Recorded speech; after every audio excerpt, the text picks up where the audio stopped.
Morning, Donnie Walker here. Okay, we've had a little snow up here in Canada, Vancouver Island. About 6-8 inches maybe. It's all melting now, so set us back a couple days. So I got a little behind, so I promised everyone I'd do something on carburetors, a video. So here we go, I'm gonna do it. So carburetors, lots of different styles, different sizes, different functions in them. But everyone's got to realize you got to get the feel to the carburetor. So we're going to start off what you should be looking at first, working on any chainsaw two-stroke or any engine really. So here we go, your typical gas tank off a Husky. Here's your fuel line with the fuel filter. Comes out and goes up to the carburetor. This is the tank vent. You got to watch them sometimes get clogged, so that'll make your saw kind of run weird after 5-10 minutes. So you can either put a vented cap on or fix the vent. So a lot of people don't check the basic stuff first. So what you really should start off with when you're testing a carburetor or working on a saw is put your pressure gauge onto your fuel line of the carburetor in the tank. So you put the gauge on this line and pump it up. It should hold pressure. If it doesn't, you have either a hole in your fuel line. Oh, that was real good. A hole in your fuel line, or your carburetor is leaking down. So you want to inspect that fuel line, pull it out of the tank, pull it out of this end, make sure there's no holes in it. And that would have told you with this gauge. So after you do that, that fuel line's in good shape. Then you want to be testing the carburetor. This is a basic Tillitson carburetor used on probably 80% of most chainsaws, older models, and some newer ones have Tillitsons. Basic carb though. There's no like weird accelerator pumps in it or any weird stuff. It's just your basic diaphragm HS carburetor. So I'm going to show you on this carburetor how it functions, how it actually pumps the fuel from the tank to the carburetor. There's several different ways of pumping the fuel, but it all works on the pulse system.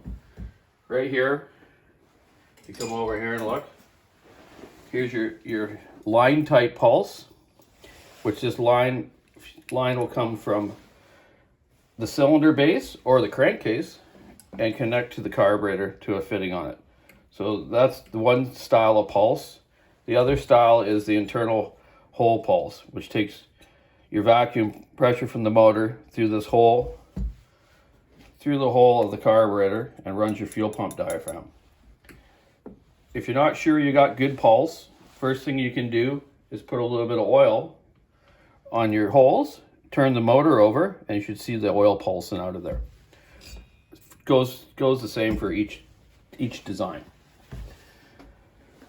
So that's very important. You got to have the proper pulse. So you want to make sure this hole's pumping out there, and this hose in here is in good shape that goes to the carburetor. If it has holes in it, then it's not going to function the carburetor right. Won't make it the fuel pump. So we're going to go through this Tillitson carburetor, which is, like I say, the most basic. You should be able to throw a kit in this any day and it should work. Not like these newer ones with these accelerator pumps that can go wrong and then you're chasing that problem as well. So on the Tillitson, first thing we're going to do is pressure test it. Just simply put the line from your gauge onto where the fuel line would hook to. Pump it up. It should hold about 10 psi or 0.5 bar.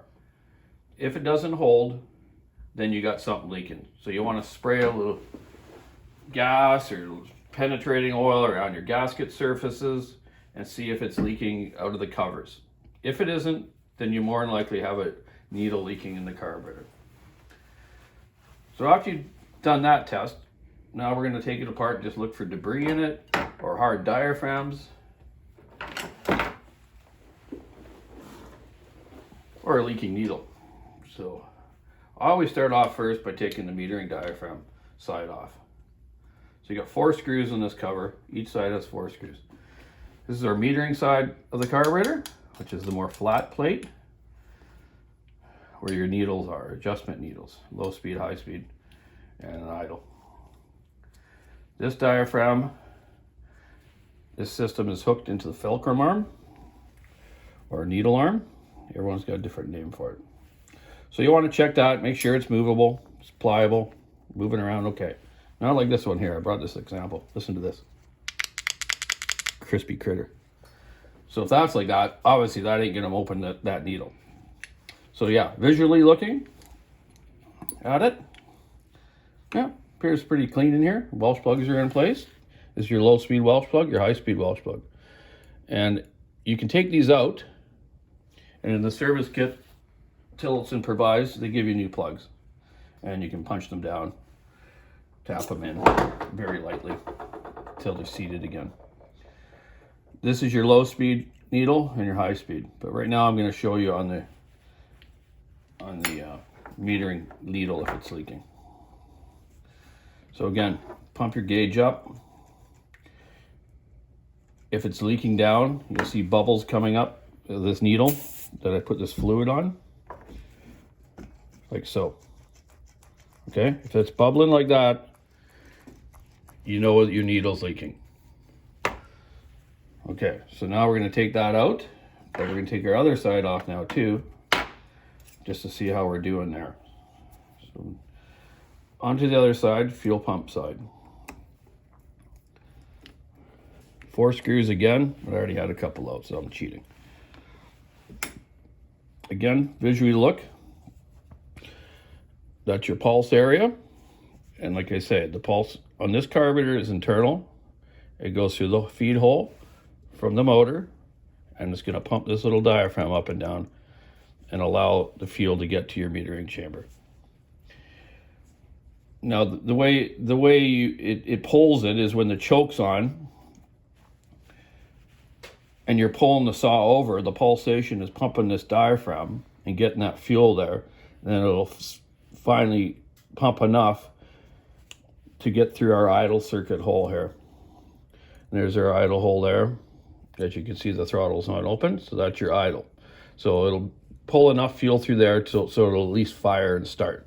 So after your choke's set off, as you crack the throttle, it's running, the vacuum is trying to pull fuel down out these low speed holes and your high speed jet hole. And those are controlled by your adjustments here, which we'll go over in a minute. Okay, so this side, yep, diaphragm seems pretty soft, not bad. Screen's clear. So we'll take it out anyways and clean it out, because we're going to take our needle out and we're going to blow right through that hole in case there's something lodged in there that's making this leak. Like I say, this is the basic Tillitson carburetor.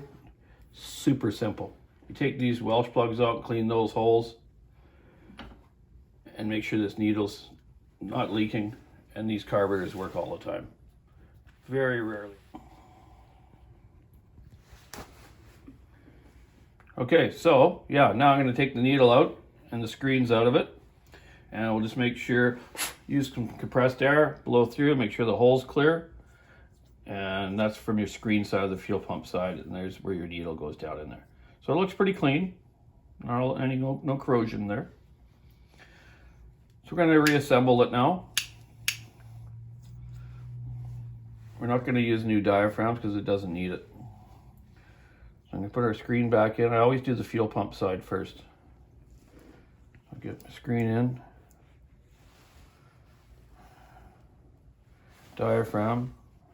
Now a lot of people always asking me when they're doing their own stuff, which one goes where. On the fuel pump side, your diaphragm goes down first, because your little diaphragm flaps here have to seal on the holes where the fuel's getting pumped in and out. Then your gasket. Then your cover. 4 screws in.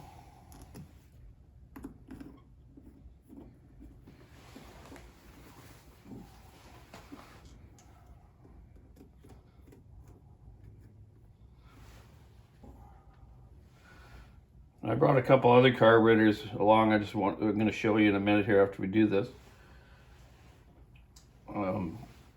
show you some functions in them and actually what's wrong with them. Like I say, this is the basic Tillitson off an old 288. So we get our screws tight. We have to over tighten them. You don't want to strip them. Just good snug. And we're going to go back to our metering side. So we're going to check our spring, make sure it's okay. It's an older carburetor. I always give them a little tug just to give them a little more tension, just because. Have a look at our fulcrum arm. Make sure there's no heavy wear. This one's in really good shape. It's like new, really. And this needle, we'll just make sure there's no like heavy ridges in it or anything, which looks good. So we're just going to put this back in. I'm going to show you how we set the height of this arm. And we're going to check it for our pressure again.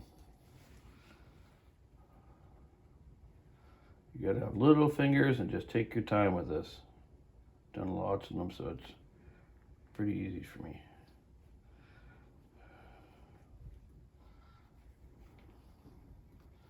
Okay, so is that tightened?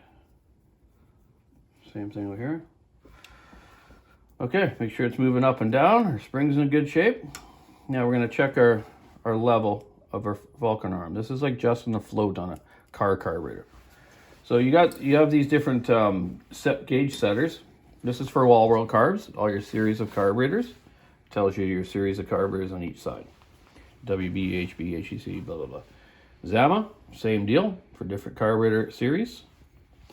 Tillitson, I don't have one, but I've known for years that you need to be level with this deck here in the metering chamber to the arm. If it's up too high, it'll run too rich and flood. If it's down too low, it'll run too lean. So have it even. Be sure it's moving around. Now let's check it for pressure again. We're going to hook our gauge to where the fuel line goes on again. Spray a little lube in there. Move it around, get a little seated. Gotta pump it up. Okay, I'm up to 10 psi, 0.5 bar. If that equals the right numbers, I don't know. So, no bubbling. Looks good. I'm just gonna press it down. Just watch that it doesn't shoot in your face, by the way. I've done that to people standing beside me.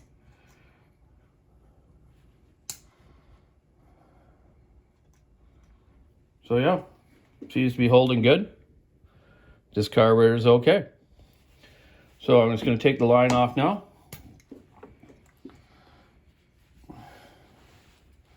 And on this side, when you put the diaphragm back on, we're going to put the gasket first, then the diaphragm. The gasket just spaces it up to the right, so it doesn't really change the metering lever level.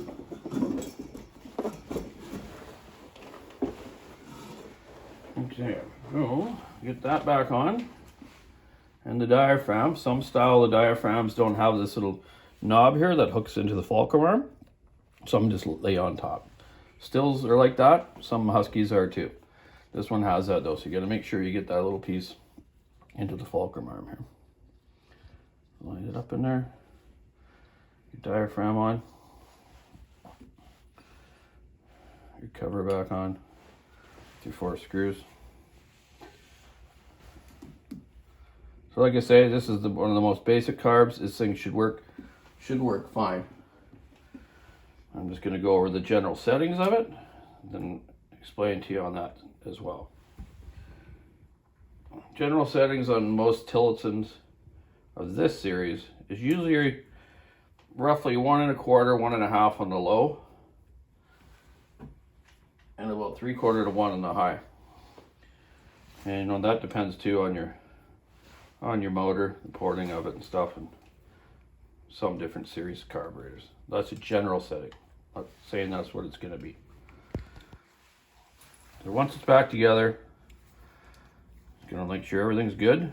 Choke's working good. You know, always check your choke screw.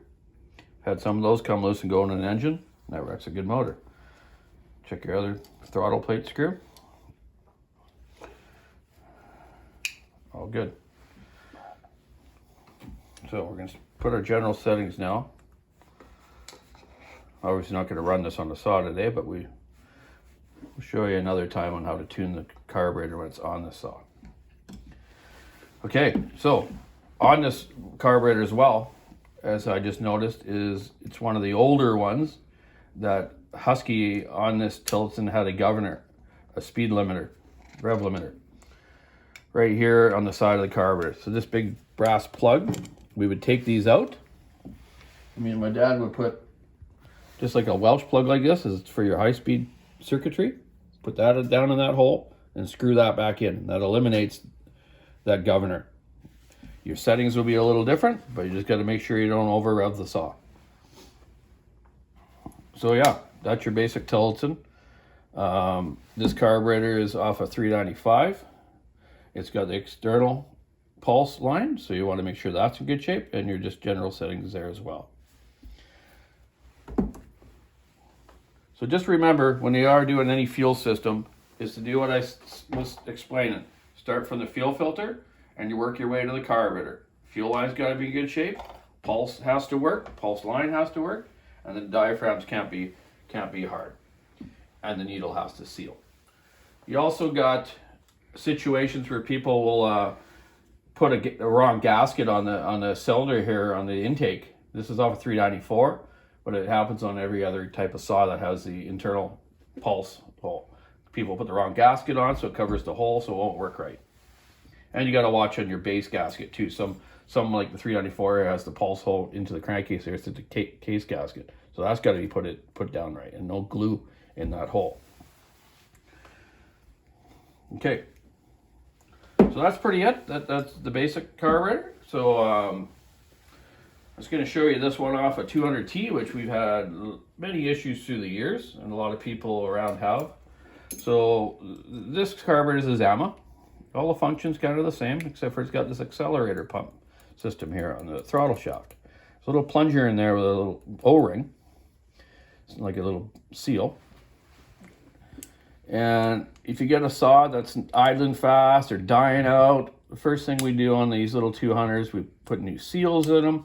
Then we go through the carburetor, and if it's still acting up, we know that function is not working right. There's either it's got a score on the little piston in there, or there's crap in there. By the time you put a diaphragm kit in it and change this valve, you can almost buy a new carburetor.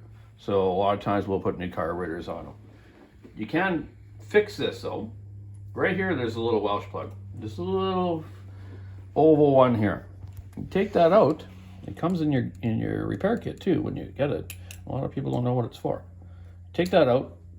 You can put some Devcon in there, JB Weld, whatever you want to call it, Ring Tex, liquid steel basically. Block, put that underneath it, put that Welch plug back on, and that eliminates this function, and the carburetor will actually work after you're setting it properly. So guys with 200s, through the years, that's been a major issue on them. I used to put the old style carburetors on it that Walbro made that were didn't have that function, and I made them work. But then you had no carburetor compensator, so that was not a good thing. So I was saying, adjusting the carburetors is a huge thing too. Me, I got a great ear. I don't use attack much. I do on rev limiter ignition type ones, and I'll just once in a while just put attack on some of them just to make sure they're set right. I set them for my logger friends. They go to work. They never have to really adjust them unless they're different altitudes. But I usually have it set right where it works good up at 1,500 feet, and it'll work good at the ocean. So yeah, the carburetor tuning is going to be a thing of the past with our new M-Tronics and auto tune Huskies, which is a bonus because a guy doesn't have to adjust the carburetor if the air filter is clogged, or vice versa. It'll eliminate guys from messing them up. Everyone's scared about it all. They think, oh man, electronic carburetor, they're going to go up into camp and we'll hike up 1,500 feet and the thing friggin' won't run because some wiring issue or something. But they've been pretty good. I'm not saying they're perfect. There's been some situations, but they'll get them figured out. It's working really well. So yeah, I learned how to adjust carburetors real early in my life, racing go-karts, and I've showed you guys my go-kart engines, but I'm just going to explain something on them. When you're a good kart racer, you need to adjust your carburetor as you're racing, and my dad taught me how to do that real young, when I was real young, with the McCulloughs, 91B ones, the 101As we ran, and the karts. And as you're racing, you had to adjust the carburetor. At first, we never had a temperature gauge on our Kart, but years later, we had a temperature gauge, and you'd watch the temperature. Once it got high, you would richen the carburetor up. Example is this Prella Italian Kart engine. When I'd be racing, this engine's sitting right beside me, like to my right. So as I'm going down the straightaway, you know, I can adjust my high speed, get it to 4-stroke or running rich. I call it 4-stroking, then turn it in until it sounds good. But every lap, this thing's going to get hotter. This thing's revving 18,000 at the end of the straightaway. You want it to come pull good out of the corner, so you're going to adjust your low right. So what we do is when you're going down the straightaway, instead of adjusting that thing every time, and then it's rich for your shorter corners and little straightaways, when you're flying down the straightaway, right at the end of the straightaway, I'd reach over and I'd put my hand over this, what they call an air box. This is your basically filter. It's not really a filter, it's just air in there, but it quiets the motor down. So as you go down the straightaway, you reach over, boom, put your hand on there real quick while you're still on the throttle, and that chokes it big time. And that'll cool it down about 20 degrees, and make you accelerate good out of the corners. So as I'm racing, watching my temperature gauge on the steering wheel, I would adjust the carburetor accordingly to that. So I just wanted to show you that. That's how I kind of learned how to tune carburetors in my early life. So yeah, I was had Buckin doing some testing on some of my saws. I gave him the 462 still back last night. I went out to his house, had a little visit. Did some changes on it, trying to get some bottom end out of it. It's fine, like, you know, they run great. They got great power. Keep that chain speed up. They're good. Just stock or even with the bark box. But with the 32 and the harder wood, the hemlock, big cedars, they just need a little more grunt.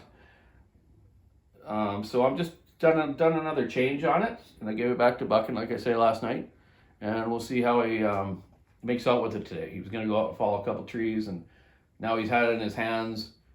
Before he had the bark box, then he had the bark box, and now he's got it in his hands with the other changes I've done. So then I'll know for the next customers how to do it. So I'm just trying to improve on this saw, and if I can improve on it, it's going to be the way it is. But I will. I got that 572 working good. So now, yeah, time to get that still going a little better. So yeah, if you guys have any questions on carburetors, any functions of it, presetting or anything, if you go to a dealership, you can pretty much, they'll tell you the standard settings on any saw model. It's right in the on the computer, on the still site, Husqvarna site, and just general knowledge, a mechanic can tell you. But if it's not running at those settings, you can adjust them a little bit, but if it's still not working quite right, you might have something else wrong with the motor. You could have an air leak, you could have worn rings. It all relates, but just remember, this is your lung of the engine. That's what I always call it. So keep it in good shape. Clean them once in a while. Now another thing I wanted to say, metering diaphragms. Walbro has come out with some spiral diaphragms you'll see on some of the 500 series Huskies and some newer barrel valve carburetors. A fella at Walbro sent me a kit with some new spiral ones, and they're kind of a membrane. They're like a spiral, and they're a clear like a plastic kind of thing, and they won't go hard. They stand up to ethanol, so that's a big thing right now. You'll be able to buy old kits for old HDs, WAT carburetors, a bunch of different Walbros. Well, pretty much all of them. So they're going to be available soon. They already are on some different series carburetors. But yeah, that's a bonus. Not really for the shops as good, because they're not going to sell so many carb kits or have to do carb repairs. But that's good, I guess. Saves people money. So yeah, that's about it today. Any questions? Give me a comment or ask me something. I'm going to port a couple old 372s today. This morning I already did one. I went back to the other shop so my fellow worker Simon can put it together. But I got old style 372s here. One from my friend Mr. Butler, and one from some other fella, which I don't know, but it doesn't matter. I'll do them up nice. So yeah, keep your saw on the wood, and geez, I want winter to be over. It's time to go out playing again, you know? So have a good day. Like I say, any questions, give me a shout. Bye-bye.